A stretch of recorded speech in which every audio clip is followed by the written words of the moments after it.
അപ്പോൾ നമ്മുടെ ഇന്നത്തെ ടോപ്പിക് എന്ന് പറയുന്നത് ഫ്രാങ്ക്സ്റ്റൺ എന്നുള്ളൊരു സ്ഥലത്തിനെ കുറിച്ചും അവിടുത്തെ ഫ്രാങ്ക്സ്റ്റൺ ഹോസ്പിറ്റൽ പബ്ലിക് ഹോസ്പിറ്റലാണ്.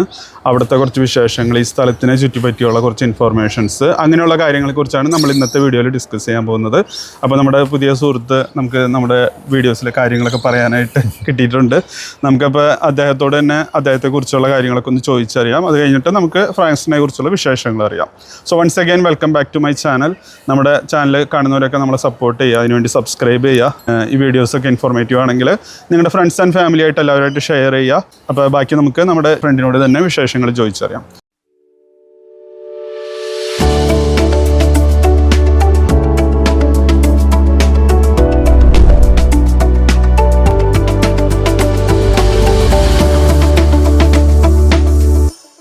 ഹായ്, നമസ്കാരം.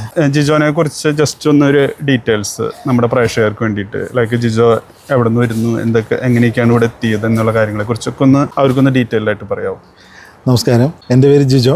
ഞാൻ പത്തനംതിട്ട സ്വദേശിയാണ്. ഞാൻ ഇവിടെ ഫ്രാങ്ക്സ്റ്റൺ ഹോസ്പിറ്റലിൽ ഞാൻ നേഴ്സായിട്ട് വർക്ക് ചെയ്യുന്നു. ഇവിടെ ICU. ഞാൻ ബാംഗ്ലൂർ 2008 ബാംഗ്ലൂരിൽ നിന്ന് നമ്മുടെ നേഴ്സിംഗ് പഠനം പൂർത്തിയാക്കിയതാണ്.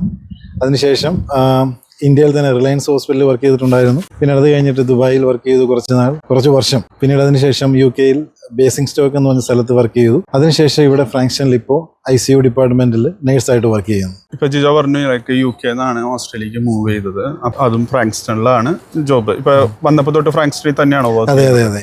വന്ന സമയം തൊട്ട് തന്നെ ഫ്രാങ്ക്സ്റ്റൺ ഹോസ്പിറ്റലാണ് വർക്ക് ചെയ്യുന്നത്. ഫ്രാങ്ക്സ്റ്റൺ ചൂസ് ചെയ്യാനായിട്ട് എന്തെങ്കിലും റീസൺ ഉണ്ടോ? ഫ്രാങ്ക്സ്റ്റൺ ഫ്രാങ്ക്സ്റ്റൺ എന്ന് പറഞ്ഞ പ്ലേസ് ചൂസ് ചെയ്യാനായിട്ട് റീസൺ ഇല്ല. പക്ഷേ UK വർക്ക് ചെയ്തുകൊണ്ടിരുന്നപ്പോൾ ഓസ്ട്രേലിയ ചൂസ് ചെയ്തത് മെയിനായിട്ട് വെതറിന് ഒരു പ്രശ്നം കാരണമായിരുന്നു. UK അറിയാമല്ലോ, എപ്പോഴും കൂടുതൽ സമയവും തണുപ്പാണ്. അപ്പോൾ അവിടുന്ന് തണുപ്പ് കുറച്ച് നമുക്ക് സഹിക്കാൻ ബുദ്ധിമുട്ടായിട്ട് വന്നൊരു സമയത്താണ് വേറൊരു സ്ഥലം എന്നുള്ളൊരു ചിന്ത മനസ്സിലേക്ക് വന്നതും. പിന്നീട് ആ സമയത്ത് ഓസ്ട്രേലിയ എന്നുള്ളത് ട്രെൻഡിങ് ആയിട്ട് നിൽക്കുന്നൊരു സമയം കൂടായിരുന്നു. അപ്പോൾ അത് കാരണം നമ്മൾ ഓസ്ട്രേലിയ ചൂസ് ചെയ്തു.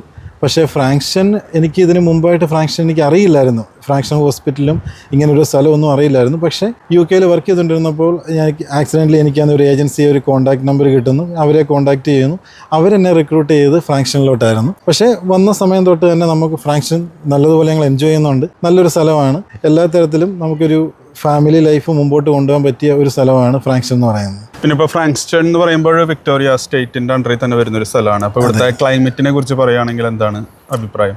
വിക്ടോറിയ അതേ ക്ലൈമറ്റ് സാധാരണ നമുക്ക് എല്ലാവർക്കും അറിയാവുന്ന പോലെ തന്നെ മെൽബണിലെ അതേ ക്ലൈമറ്റ് തന്നെയാണ് ഫ്രാങ്ക്സ്റ്റണിലുള്ളത്. ഇപ്പം എല്ലാവർക്കും അറിയാവുന്ന പോലെ തന്നെ നല്ല തണുപ്പാണ് ഇപ്പോൾ നടന്നുകൊണ്ടിരിക്കുന്നത്. എനിക്ക് തോന്നുന്നു ഏതാണ്ട് ഒരു ഓഗസ്റ്റ് സെപ്റ്റംബർ വരെയുള്ള ഈ ഒരു കോൾഡ് വെതർ കാണുമെന്നാണ് ഞങ്ങൾ പ്രതീക്ഷിക്കുന്നത്. അല്ലാത്ത സമയത്ത് സമ്മർ തുടങ്ങും. സമ്മർ ആണെങ്കിലും നമുക്കൊരു വളരെ ബുദ്ധിമുട്ടുള്ളൊരു സമ്മർ ആയിരിക്കുകയല്ല.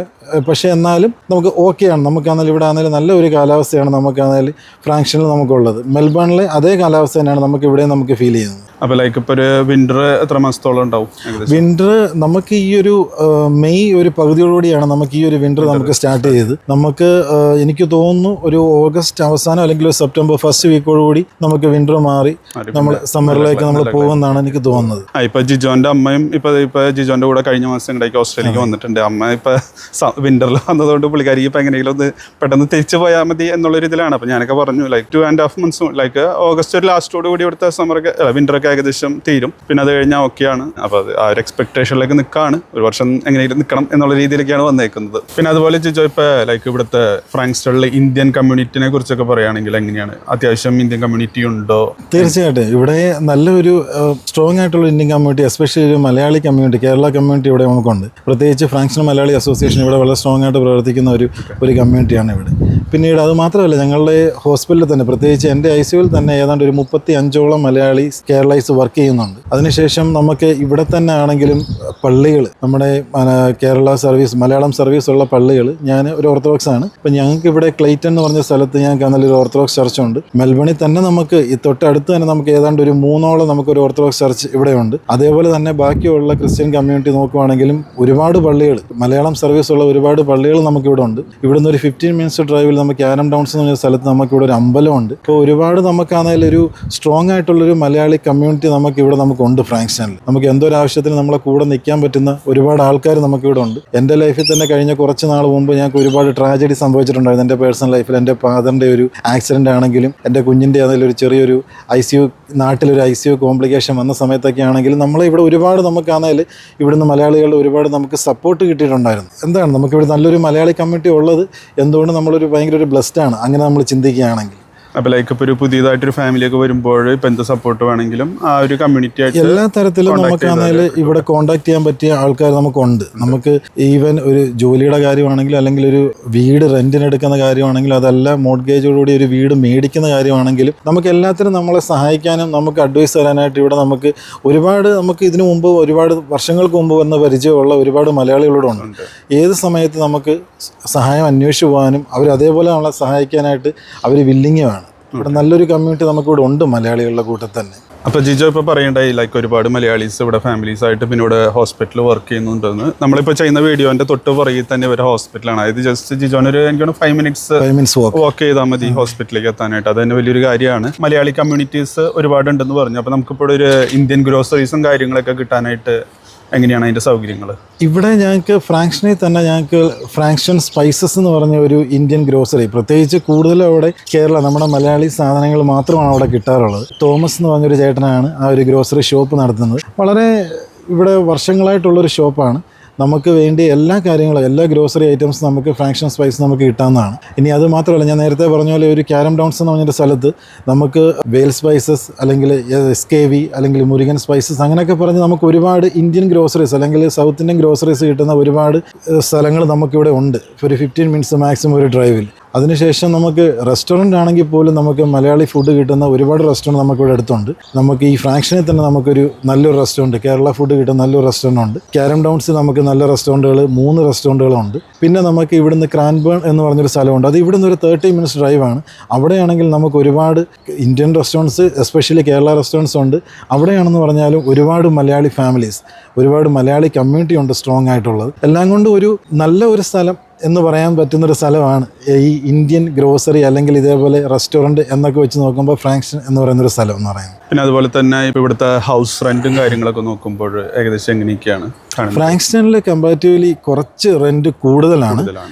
നമുക്കിവിടെ ഒരു 3 ബെഡ്റൂം ഹൗസിന് നമുക്ക് ഏതാണ്ട് ഒരു $500 to $600 പെർ വീക്ക് വരുന്നുണ്ട്. പക്ഷേ ഇവിടുന്ന് കുറച്ചങ്ങോട്ട് മാറി നമുക്ക് ക്രാൻബേൺ അല്ലെങ്കിൽ ക്ലൈഡ് എന്നൊക്കെ പറഞ്ഞൊരു സ്ഥലം ആകുമ്പോഴത്തേക്കിന് നമുക്ക് റെൻറ്റ് കുറച്ചുകൂടെ കുറയും. പക്ഷേ നമുക്ക് ഹോസ്പിറ്റലിലോട്ട് അപ്പോൾ ഒരു 30 മിനിറ്റ്സ് നമുക്കൊരു ഡ്രൈവ് വരുന്നുണ്ട്. ആ ഒരു പ്രശ്നം മാത്രമേ ഉള്ളൂ.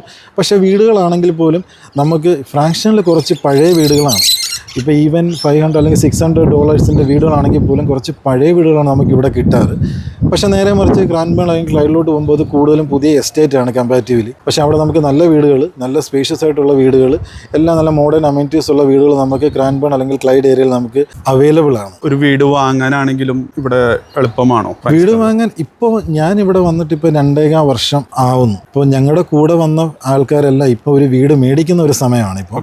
അപ്പോൾ നമുക്കിപ്പോൾ അതിനെപ്പറ്റി പറയുകയാണെങ്കിൽ അവരെല്ലാം വീട് മേടിക്കുന്നത് ഞാനിപ്പം പറഞ്ഞ പോലെ തന്നെ ക്രാൻബേൺ അല്ലെങ്കിൽ ക്ലൈഡ് അല്ലെങ്കിൽ ബ്രോംപ്റ്റൺ എന്ന് പറഞ്ഞ അത് പുതുതായിട്ട് ഒരു സ്റ്റാർട്ട് ചെയ്തൊരു എസ്റ്റേറ്റാണ്. ഇപ്പം എല്ലാവരും അതിൽ കൂടുതൽ ഞാൻ കണ്ടു വന്നേക്കുന്ന ഒരു ട്രെൻഡ് എന്ന് പറയുമ്പോൾ എല്ലാവരും അവിടെ വീട് മേടിക്കുന്നതായിട്ടാണ്. ഇപ്പോൾ കമ്പാരിറ്റീവ്ലി ഫ്രാങ്ക്ഷനെ അപേക്ഷിച്ച് ഒരു ഇച്ചിരി പ്രൈസ് കുറവാണ് ഈ പറയുന്ന ബ്രോംപ്റ്റണിലും ക്രാൻബേണിലും ക്ലൈഡിലൊക്കെ.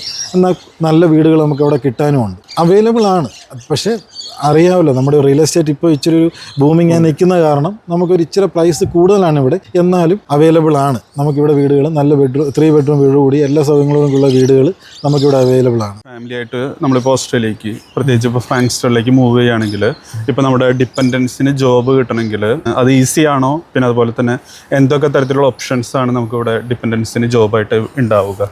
ഡിപ്പെൻഡൻസിൻ്റെ ജോബ് എന്ന് പറയുമ്പോൾ നമുക്ക് അവരുടെ ഒരു ക്വാളിഫിക്കേഷൻ, അവരുടെ ഒരു പ്രൊഫഷൻ ഇതിനെ ഡിപ്പെൻഡ് ചെയ്തിരിക്കും. ഒരു മെയിനായിട്ട് നമ്മൾ കൂടുതലും ഇവിടെ കണ്ടുവരുന്ന ഒരു സ്കീം എന്ന് പറയുന്നത് കൂടുതലും NDIS സെക്ടറിൽ തന്നെയാണ്. കൂടുതൽ ആൾക്കാരും ഡിസബിലിറ്റി സെക്ടറിലാണ് കൂടുതൽ ആൾക്കാരും ഡിപ്പെൻഡൻസ് വർക്ക് ചെയ്ത് വരുന്നതായിട്ട് കാണുന്നത്. എന്നാൽ നേരെ മറിച്ച് ഈ പറയുന്ന പോലെ ഊബർ ഈറ്റ്സ്, ഊബർ ടാക്സി അങ്ങനെയുള്ള ഏരിയയിലോട്ടും പോകുന്ന ആൾക്കാരുണ്ട്. ഡിപ്പെൻഡൻസ് ഉണ്ട്. ഡിപ്പെൻഡൻസിന് ജോലി കിട്ടുന്നത് എളുപ്പമാണോ എന്ന് ചോദിച്ചു കഴിഞ്ഞാൽ എന്ത് ജോലിയും ചെയ്യാൻ വില്ലിങ് ആണെങ്കിൽ നമുക്കിവിടെ ജോലിയുടെ ഓപ്ഷൻസ് നമുക്ക് അവൈലബിൾ ആണ്. എന്നാൽ നേരെ മറിച്ച് നമ്മൾ പഠിച്ച് അല്ലെങ്കിൽ നമ്മുടെ സ്വന്തം പ്രൊഫഷനിൽ തന്നെ ജോലി വേണം എന്നുണ്ടെങ്കിൽ നമുക്ക് കുറച്ച് കാത്തിരിക്കേണ്ടതായിട്ട് വരുമെന്ന് എനിക്ക് തോന്നുന്നു.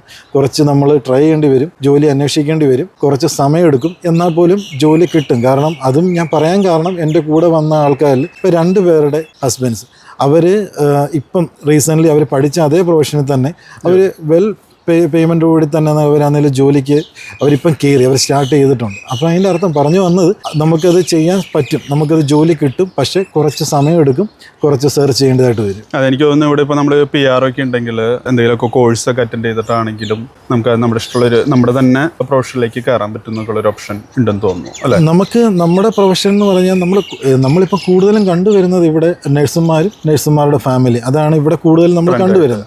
അപ്പോൾ നഴ്സുമാർക്ക് അറിയാവുന്ന പോലെ തന്നെ ജോലി കിട്ടാനായിട്ട് ബുദ്ധിമുട്ടില്ല. നഴ്സുമാരുടെ ഹസ്ബൻഡ്സ് അല്ലെങ്കിൽ നഴ്സുമാരുടെ വൈഫാണ് നമുക്ക് ജോലി കിട്ടാനായിട്ട് പാടുള്ളത്. ഇൻ കേസ് നമ്മൾ പഠിച്ച ഒരു പ്രൊഫഷനിൽ നമുക്ക് ജോലി കിട്ടുന്നില്ല എന്നുണ്ടെങ്കിലും ടിൻഡോ പറഞ്ഞ പോലെ തന്നെ PR ഉണ്ടെങ്കിൽ നമുക്ക് വേറൊരു കോഴ്സ്, നമുക്ക് ഇതുമായിട്ട് തന്നെ അഫിലിയേറ്റ് ചെയ്ത വേറൊരു കോഴ്സ് നമുക്ക് പഠിച്ചുകൊണ്ട് നമുക്കാണെങ്കിൽ ജോലിക്ക് നമുക്ക് കയറാൻ സാധിക്കും. നമുക്കത് അലൈഡ് ഹെൽത്ത് നഴ്സിങ്ങോ എന്തെങ്കിലും ആയിക്കോട്ടെ, നമ്മളിപ്പം ഡെൻറ്റൽ നഴ്സിങ്ങോ അല്ലെങ്കിൽ ഈ പറയുന്ന പോലെ തന്നെ സ്റ്റെറിലൈസേഷൻ കോഴ്സ് ആയിക്കോട്ടെ, അല്ലെങ്കിൽ ഡിസബിലിറ്റി കോഴ്സ് ആയിക്കോട്ടെ, എന്ത് കോഴ്സാണെന്ന് പറഞ്ഞാലും നമുക്കത് പഠിച്ച് നമുക്കാണെങ്കിൽ ഇവിടുത്തെ ഒരു ക്വാളിഫിക്കേഷനായിട്ട് നമ്മൾ മാറ്റിയെടുത്ത് നമുക്കാണെങ്കിൽ ജോലി കിട്ടാനായിട്ട് ഓപ്ഷൻസ് ഇവിടെ അവൈലബിൾ ആണ്. അതായത് ഇപ്പോൾ PR-ന് ശേഷം എന്ന് പറയുന്നതെന്ന് വെച്ചാൽ ഇപ്പോൾ നമുക്ക് PR ഇല്ലാതെ നമ്മളിപ്പോൾ ഇവിടെ ഒരു കോഴ്സിന് ട്രൈ ചെയ്യുകയാണെങ്കിൽ ഇപ്പോൾ നമുക്കൊരു 1 ലക്ഷം രൂപയോളം ചിലവ് വരുന്നുണ്ടെങ്കിൽ നമുക്ക് വൺസ് PR കിട്ടിക്കഴിഞ്ഞാൽ ആ സെയിം കോഴ്സിന് നമുക്ക് ഇവിടെ ഒരു 10,000 രൂപയ്ക്ക് ചിലവ് വരത്തില്ല. അത്രയും നമുക്ക് ഫീസിന്റെ കാര്യത്തിൽ വ്യത്യാസം വരുന്നതാണ് സംഭവം. പിന്നെ അതുപോലെ തന്നെ ഇപ്പോൾ നിങ്ങൾക്ക് നാട്ടിലോട്ടൊക്കെ പോകണമെങ്കിൽ ഇപ്പോൾ എയർപോർട്ട് എങ്ങനെയാണ് ഇവിടെ അടുത്ത നിയറസ്റ്റ് എയർപോർട്ട് എന്ന് പറയുമ്പോൾ? ഏറ്റവും നിയറസ്റ്റ് ആയിട്ടുള്ള എയർപോർട്ട് നമുക്ക് മെൽബൺ തന്നെയാണ്. അത് ഇവിടുന്ന് ഏതാണ്ട് ഒരു 1.25 അല്ലെങ്കിൽ 1 മണിക്കൂർ 50 മിനിറ്റോളം നമുക്ക് ഡ്രൈവ് ഉണ്ട് മെൽബൺ എയർപോർട്ടിലോട്ട്. പക്ഷെ നമുക്ക് ഇവിടുന്ന് അവൈലബിൾ ആണ്, പബ്ലിക് ട്രാൻസ്പോർട്ട് ഉണ്ട്. അതല്ല ഇപ്പം ഞാനിപ്പം പറയുന്ന കാറിൽ നമുക്ക് പോകണമെങ്കിൽ 1 മണിക്കൂർ 50 മിനിറ്റ്സ് ഡ്രൈവ് നമുക്കുണ്ട്. പക്ഷേ നേരെ മറിച്ച് നമുക്ക് അങ്ങോട്ട് ട്രാൻസ്പോർട്ട് എയർപോർട്ടിലോട്ട് പോകണമെന്നുണ്ടെങ്കിൽ നമുക്ക് ഇവിടുന്ന് പെനിൻസുല എക്സ്പ്രസ് എന്ന് പറഞ്ഞാൽ നമുക്കൊരു ബസ്സുണ്ട് ഇവിടുന്ന്. അത് പ്യൂർലി ഡെഡിക്കേറ്റഡ് ടു എയർപോർട്ടാണ്. നമുക്ക് ഇവിടുന്ന് എയർപോർട്ടിലോട്ട് മാത്രം പോകാനുള്ളൊരു വണ്ടിയാണ് പെനിൻസുല എക്സ്പ്രസ് എന്ന് പറയുന്നത്. അത് ബുക്കിംഗ് ചെയ്യേണ്ടതായിട്ട് വരും. അത് നമുക്ക് ഓൺലൈനിൽ നമുക്കതൊരു ഓപ്ഷൻ ഉണ്ട്. പെനിൻസുല എക്സ്പ്രസ് നമുക്ക് ഓൺലൈനിൽ ടിക്കറ്റ് ബുക്ക് ചെയ്ത് നമുക്ക് പോകാൻ പറ്റും. അത് വിത്ത് നമ്മുടെ എല്ലാ ലഗേജും നമുക്ക് അതിൻ്റെ അകത്ത് തന്നെ വെച്ച് നമുക്ക് പോകാനുള്ള എല്ലാ പ്രൊവിഷനും അവൈലബിൾ ആണ്. അത് കാരണം ഇത് നമുക്ക് എയർപോർട്ടിലോട്ട് മാത്രം പോകാനുള്ളൊരു ബസ്സാണ്. അപ്പോൾ അത് കാരണം അതിൻ്റെ അകത്തുള്ള എല്ലാ നമ്മുടെ എത്ര ലഗേജ് ഉണ്ടെങ്കിലും അതെല്ലാം അതിൻ്റെ അകത്ത് വെച്ച് പോകാനുള്ളൊരു ഓപ്ഷൻ നമുക്കുണ്ട് അതിൻ്റെ അകത്ത്. അതെങ്ങനെ എത്ര ഫ്രീക്വൻ്റ് ആയിട്ടുണ്ടോ അതോ? അത് വീക്ക് ഡേയ്സിലാണെങ്കിൽ ഓരോ മണിക്കൂറിലും നമുക്ക് ആ ബസ് അവൈലബിൾ ആണ്. വീക്കെൻഡിലും പബ്ലിക് ഹോളിഡേയ്സിലും ആണെങ്കിൽ ഫ്രീക്വൻസി കുറച്ചുകൂടെ കുറയും. പക്ഷെ നമുക്ക് ഉണ്ട്, ഓപ്ഷൻസ് അവൈലബിൾ ആണ് അതിന്. പിന്നെ അതുപോലെ തന്നെ ഇപ്പോൾ ഇവിടേക്ക് എയർപോർട്ടിലേക്കുള്ള ഈ ട്രാൻസ്പോർട്ടേഷനെ കുറിച്ച് പറഞ്ഞു. അതുകൂടെ ഇപ്പോൾ ഫ്രാങ്ക്സ്റ്റണിൽ എങ്ങനെയാണ് ട്രാൻസ്പോർട്ട് ഫെസിലിറ്റീസ് ഒക്കെ? ഇവിടെ മെജോറിറ്റി ആൾക്കാരും നമുക്ക് സ്വന്തമായിട്ട് കാർ ഉള്ളവരായിരിക്കും. കൂടുതലും അതിനെ ഡിപ്പെൻഡ് ചെയ്ത് തന്നെയാണ് ഇവിടുത്തെ ലൈഫ് മുമ്പോട്ട് പോകുന്നത്. പബ്ലിക് ട്രാൻസ്പോർട്ട് ഇവിടെ അവൈലബിൾ ആണ്. എസ്പെഷ്യലി ബസ്സസ് അല്ലെങ്കിൽ ഈ പറയുന്ന ടാക്സി അവൈലബിൾ ആണ്. കൂടുതലും ഊബർ ടാക്സി തന്നെയാണ് ഇവിടെ കൂടുതൽ ആൾക്കാരും ഡിപ്പെൻഡ് ചെയ്യുക. എന്നാൽ പബ്ലിക് ട്രാൻസ്പോർട്ടിൽ ബസ് നമുക്ക് അവൈലബിൾ ആണ്. ഈവൻ സിറ്റിയിലോട്ട് പോകണമെങ്കിൽ പോലും ബസ് അവൈലബിൾ ആണ്. ട്രെയിൻ ആണെങ്കിൽ നമുക്ക് ഫ്ലിൻറ്റർ സ്ട്രീറ്റ് എന്ന് പറഞ്ഞൊരു സ്ഥലമുണ്ട്. അതിന് നമുക്ക് പോയി അവിടെ ഇറങ്ങിയിട്ട് അവിടുന്ന് മാറി നമുക്ക് വേറൊരു ട്രെയിൻ കയറി നമുക്ക് സിറ്റിയിലോട്ട് പോകാനായിട്ട് പറ്റും. എന്നിരുന്നാലും ഏറ്റവും കൂടുതൽ ആൾക്കാർ ഇവിടെ ഡിപ്പെൻഡ് ചെയ്യുന്നത് സ്വന്തം കാറും അങ്ങനെ സ്വയം ഡ്രൈവ് ചെയ്ത് പോകുന്നത് തന്നെയാണ് എല്ലാവരും എൻജോയ് ചെയ്യുമെന്ന് എനിക്ക് തോന്നുന്നു. പിന്നെ ഇപ്പോൾ ഈ പറഞ്ഞതുപോലെ തന്നെ ഇപ്പോൾ ജിജോന് 2 പിള്ളേരാണ്. അപ്പോൾ അവരുടെ എഡ്യൂക്കേഷനും കാര്യങ്ങളൊക്കെ എങ്ങനെയാണ് ഇവിടെ വന്നതിന് ശേഷം? ഇവിടെ നമുക്ക് സ്കൂൾസ് അവൈലബിൾ ആണ്. അതിൽ എസ്പെഷ്യലി നമുക്ക് കാത്തലിക് സ്കൂളുണ്ട്, നമുക്ക് ഗവൺമെൻറ് പബ്ലിക് സ്കൂളുകൾ അവൈലബിൾ ആണ്. ഇപ്പം എൻ്റെ മോനെ ഇപ്പം ഞാൻ ആണെങ്കിലും ഇവിടെ കാത്തലിക് സ്കൂളിലാണ് ഇപ്പോൾ ആണെങ്കിലും ജോയിൻ ചെയ്തേക്കുന്നത്. ഞങ്ങൾ ജസ്റ്റ് റീസെൻ്റ്ലി അറൈവ്ഡ് ആണ് എൻ്റെ ഫാമിലി. അപ്പം ജസ്റ്റ് ജോയിൻ ചെയ്തിട്ടേ ഉള്ളൂ. പക്ഷേ നമ്മളിവിടെയുള്ള കൂടുതലും മലയാളികളും ഈ പറയുന്ന ഈ ഫ്രാങ്ക്സ്റ്റണിലെ സെൻറ്റ് ഫ്രാൻസിസ് സേവിയർ കാത്തലിക് സ്കൂളിലാണ് കൂടുതലും ഫ്രാങ്ക്സ്റ്റണിലുള്ള കൂടുതലും കുട്ടികൾ പോകുന്നത്. എന്നാൽ നേരെ മറിച്ച് പബ്ലിക് സ്കൂളുണ്ട്, ഫ്രാങ്ക്സ്റ്റൺ പ്രൈമറി സ്കൂളുണ്ട് അതിൻ്റെ അടുത്തായിട്ട് തന്നെ. നമുക്ക് ഇവിടുന്ന് എല്ലാം ഒരു 10 മിനിറ്റ്സ് ഒരു ഡ്രൈവ്, എല്ലാം ഒരു ഹോസ്പിറ്റലിൽ നിന്ന് ഒരു മാക്സിമം ഒരു 5 to 10 മിനിറ്റ്സ് അത്രയേ ഉള്ളൂ ഈ സ്കൂളുകളിലോട്ടൊക്കെ പോകാൻ പറ്റുമെന്ന് പറഞ്ഞാൽ. അതിനുശേഷം ഈ ഫ്രാങ്ക്സ്റ്റണിൽ ജോലി ചെയ്യുന്നവരാണെങ്കിൽ പോലും ചിലപ്പോൾ താമസിക്കുന്ന പക്ഷേ ഒരു 15 മിനിറ്റ്സ് അല്ലെങ്കിൽ ഒരു 10 മിനിറ്റ്സ് ഡ്രൈവിലായിരിക്കും, ആ ഒരു ഡിസ്റ്റൻസിലായിരിക്കും താമസിക്കുന്നത്. പക്ഷേ എന്നാൽ പോലും നമുക്ക് ഈ സ്ഥലങ്ങളിലെല്ലാം നമുക്ക് നല്ല സ്കൂളുകൾ, അത് ഈവൻ പബ്ലിക് ആയിക്കോട്ടെ കാത്തലിക് സ്കൂൾ ആയിക്കോട്ടെ, നമുക്ക് നല്ല സ്കൂളുകളെല്ലാം നമുക്ക് അവൈലബിൾ ആണ്. മലയാളികളുടെ കുട്ടികൾ ഒരുപാട് പഠിക്കുന്ന സ്കൂളുകൾ ഇതെല്ലാം ഈ സ്ഥലങ്ങളിലെല്ലാമായിട്ട് ഉണ്ട് തന്നെ. അപ്പോൾ ഇതൊക്കെയാണ് മെയിൻ ആയിട്ടുള്ളത്. പിന്നെ ഒരു കാര്യം കൂടി, ലൈക്ക് ഇപ്പോൾ കുറേ പേര് ഇപ്പോൾ UK നിന്നും അയർലൻഡിൽ നിന്നൊക്കെ ഓസ്ട്രേലിയക്ക് മൂവ് ചെയ്യാനിരിക്കുന്നുണ്ട്. അപ്പോൾ അങ്ങനെ ഓസ്ട്രേലിയക്ക് വരാനിരിക്കുന്നവർ, പിന്നെ അതുകൂടാതെ മെയിൻലി ഫ്രാങ്ക്സ്റ്റണിലേക്ക് വരാനിരിക്കുന്നവർക്കൊക്കെ എന്തെങ്കിലും ഒരു അഡ്വൈസ് പോലെ ഏതെങ്കിലും കൊടുക്കാറുണ്ടോ? എനിക്ക് ഓസ്ട്രേലിയയിലെ മറ്റുള്ള സ്ഥലങ്ങളെ പറ്റി എനിക്ക് കൂടുതൽ നമുക്ക് പറയാനായിട്ട് എനിക്ക് അറിയില്ല. പക്ഷേ ഫ്രാങ്ക്സ്റ്റനെ പറ്റി പറയുകയാണെങ്കിൽ ഫ്രാങ്ക്സ്റ്റൺ നല്ല ഒരു സ്ഥലമാണ്. നമുക്ക് തുടങ്ങിയ സമയത്ത്, അതായത് നമ്മൾ UK എന്നൊരു ഓസ്ട്രേലിയ ജോബ് സെർച്ച് ചെയ്ത സമയത്ത് ഫ്രാങ്ക്സ്റ്റനെ പറ്റി നമുക്ക് അറിയേയില്ലായിരുന്നു. പക്ഷേ ഫ്രാങ്ക്സ്റ്റണിൽ ഇവിടെ വന്നു കഴിഞ്ഞപ്പോൾ നമുക്ക് മനസ്സിലായത് എല്ലാം കൊണ്ട് നമ്മൾ വളരെ നല്ലൊരു സ്ഥലത്താണ് നമ്മൾ എത്തിപ്പെട്ടത്. അത് ഹോസ്പിറ്റലിൻ്റെ കാര്യത്തിലാണെങ്കിലും ജോലിയുടെ കാര്യത്തിലാണെങ്കിലും ശരി, മലയാളി കമ്മ്യൂണിറ്റി ആണെങ്കിലും ശരി, ഇന്ത്യൻ ഗ്രോസറി ആണെങ്കിലും ശരി, റെസ്റ്റോറൻറ്റ്സ് ആണെങ്കിലും ശരി, നമുക്ക് എല്ലാം കൊണ്ടും നല്ല ഒരു സ്ഥലം, നമുക്കാണെങ്കിൽ എല്ലാ തരത്തിലും എല്ലാ ഓപ്ഷൻസും അവൈലബിൾ ആയിട്ടുള്ള സ്ഥലത്താണ് എങ്ങനെയാണെങ്കിൽ നമ്മളിത് എത്തിപ്പറ്റിയത്. അപ്പോൾ ആ ഒരു കാര്യത്തിൽ വളരെ താങ്ക്ഫുള്ളാണ്. പക്ഷേ ഇപ്പം എല്ലാവർക്കും അറിയാവുന്ന പോലെ തന്നെ ഓസ്ട്രേലിയ എന്ന് പറയുന്ന ഒരു വലിയൊരു രാജ്യമാണ്. സ്ഥലങ്ങൾ തമ്മിൽ ഒരുപാട് ഒരു നല്ല ദൂരമുണ്ട്. അപ്പോൾ അത് കാരണം ഇവിടെയുള്ള ഈ ആൾക്കാർ തമ്മിൽ ഫ്രണ്ട്സ് അല്ലെങ്കിൽ ഫ്രണ്ട്ഷിപ്പ് മെയിൻറ്റെയിൻ ചെയ്യുക എന്നുള്ളത് കുറച്ച് ബുദ്ധിമുട്ടാണ്. പക്ഷേ എന്നാലും നമുക്കൊരു ഫോൺ വഴി ഓഫ് കോഴ്സ് നമുക്കാണെങ്കിലും നമുക്ക് ഫ്രണ്ട്ഷിപ്പ് നമുക്ക് മെയിൻറ്റെയിൻ ചെയ്യാം. പക്ഷേ ഒരു ഗെറ്റ് ടുഗദർ അല്ലെങ്കിൽ UK പോലുള്ള സ്ഥലത്ത് അല്ലെങ്കിൽ ദുബായ് പോലുള്ള സ്ഥലത്ത് ഫ്രീക്വൻ്റ് ആയിട്ട് വന്നുകൊണ്ടിരുന്ന ഒരു ഗെറ്റ് ടുഗദർ അല്ലെങ്കിൽ പെട്ടെന്ന് എല്ലാവരും ഒരുമിച്ചൊരു ഡൈൻ ഔട്ടിന് പോകുന്ന അങ്ങനെയുള്ള പരിപാടികളൊക്കെ ഇവിടെ കുറച്ച് കുറവാണ്. ആ ഒരു ലൈഫ് എൻജോയ് ചെയ്യുന്നവർക്ക് ചിലപ്പോൾ കുറച്ച് ബുദ്ധിമുട്ടായിരിക്കും. പക്ഷെ എന്നാൽ നേരെ മറിച്ച് നല്ല വെതർ, അല്ലെങ്കിൽ കുറച്ചുകൂടെ UK കുറച്ചുകൂടെ നല്ലൊരു സാലറി, അല്ലെങ്കിൽ കുറച്ചുകൂടെ നല്ലൊരു വർക്ക് എക്സ്പീരിയൻസ്, ഇതൊക്കെയാണ് മനസ്സിലെ ഒരു ഉദ്ദേശമെങ്കിൽ എന്തുകൊണ്ടും ഓസ്ട്രേലിയ, പ്രത്യേകിച്ച് ഫ്രാങ്ക്സ്റ്റൺ ഒരു നല്ലൊരു ഓപ്ഷൻ ആയിരിക്കും. നിങ്ങൾക്ക് ഫ്രാങ്ക്സ്റ്റനെ കുറിച്ച് കുറേ നല്ല കാര്യങ്ങൾ പറഞ്ഞു. നിങ്ങളുടെ UK നിങ്ങളുടെ ഓസ്ട്രേലിയ മൂവ് ചെയ്തതിന് ശേഷം എന്തെങ്കിലും റിഗ്രറ്റ് ചെയ്യുന്ന എന്തെങ്കിലും കാര്യങ്ങളുണ്ടോ? ഇതുവരെ ഇല്ല. UK വിട്ടതുകൊണ്ട് റിഗ്രറ്റ് ചെയ്യുന്നതായിട്ട് എനിക്ക് പ്രത്യേകിച്ചൊന്നും തോന്നുന്നില്ല. കാരണം സോഫാർ ഞാൻ എൻജോയ് ചെയ്യുന്നുണ്ട് എൻ്റെ ഈ ലൈഫ് ഇവിടെ ഫ്രാങ്ക്സ്റ്റണിൽ. ക്ലൈമറ്റ് ആണെങ്കിലും സാലറി ആണെങ്കിലും വർക്ക് പ്ലേസ് ആണെങ്കിലും എല്ലാം കൊണ്ടും നല്ല രീതിയിൽ ഇതുവരെ എൻജോയ് ചെയ്യുന്നുണ്ട്. അങ്ങനെ എൻജോയ് ചെയ്യാൻ പറ്റട്ടെ എന്ന് കരുതിയിരിക്കും. ചിലവരൊക്കെ പറയാറുണ്ട് ഭയങ്കര ഇവിടെ വന്നതിന് ശേഷം ഒരു 6 monthസിനുള്ളിലേക്ക്, ചിലപ്പോൾ ഒരു 2-3 months ഒക്കെ ആയിട്ടുള്ളപ്പോഴേക്കും ഭയങ്കര ഐസൊലേറ്റഡ് ആണ്, ഭയങ്കരമായിട്ട് ഡിപ്രസീവ് ആണ് എന്നുള്ള രീതിയിലൊക്കെ. അത് നമുക്ക് എന്താ പറയുക, നമ്മളൊരു പുതിയ കൺട്രിയിലോട്ട് മൂവ് ചെയ്യുമ്പോൾ നമുക്ക് എന്തായാലും അതിൻ്റെതായ കുറച്ച് ബുദ്ധിമുട്ടുകൾ ഉണ്ടാവും. അത് ഒരു ഓവർകം ചെയ്ത് നമ്മൾ മുന്നോട്ട് പോകണം. അതിന് അറ്റ്ലീസ്റ്റ് അങ്ങനെ പോലെ ഒരു 6 months to 1 year എടുക്കും. അപ്പോൾ അതെല്ലാവരും മനസ്സിൽ കണ്ടിട്ട് വേണം ഓസ്ട്രേലിയക്ക് വരാനായിട്ട്. അപ്പോൾ എനിവേ ഇതൊക്കെയാണ് നമ്മുടെ ഈ വീഡിയോയിലെ വിശേഷങ്ങൾ. എനിവേ നമുക്ക് ഇത്ര ഇൻഫോർമേഷൻസ് തന്ന ജിജോയ്ക്ക് താങ്ക് യു. അപ്പോൾ ഇതുപോലെ കൂടുതൽ സ്ഥലങ്ങളെക്കുറിച്ചും കൂടുതൽ ഇൻഫോർമേറ്റീവ് ആയിട്ടുള്ള വീഡിയോസും കൂടുതൽ യാത്രകൾ അടങ്ങിയിട്ടുള്ള വീഡിയോസൊക്കെ ആയിട്ട് വീണ്ടും പുതിയൊരു എപ്പിസോഡിൽ നമുക്ക് വീണ്ടും കാണാം. അതുവരെ എല്ലാവർക്കും ഗുഡ് ബൈ. Thank you.